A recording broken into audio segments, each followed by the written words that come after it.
একদিন একটি নেকড়ে খুব ক্ষুধার্ত হয়ে জঙ্গলে হাঁটছিল। হঠাৎ সে একটি গাছে বসে থাকা একটি মুরগিকে দেখতে পেল। নেকড়ে ভাবল, এই মুরগিটা যদি ধরতে পারি তবে আমার আজকের খাবারের ব্যবস্থা হয়ে যাবে।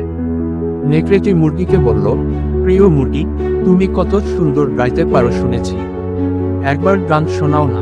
মুরগি চালাক ছিল, সে বুঝতে পারল নেকড়ের মতলব ভালো নয়। মুরগি বলল, ধন্যবাদ নেকড়ে ভাই, কিন্তু আমি গাইতে পারবো না যতক্ষণ না তুমি একটু দূরে যাও। তুমি এত কাছে থাকলে ভয় লাগে। নেকড়ে একটু দূরে গিয়ে আবার বলল, এখন তো দূরে আছি, এবার গান গাও। মুরগি হেসে বলল, তুমি যতই চতুর হও, আমি আরো চতুর। আমি জানি তুমি আমাকে খেতে চাও, এখন তুমি যাও, আমি নিরাপদ থাকি।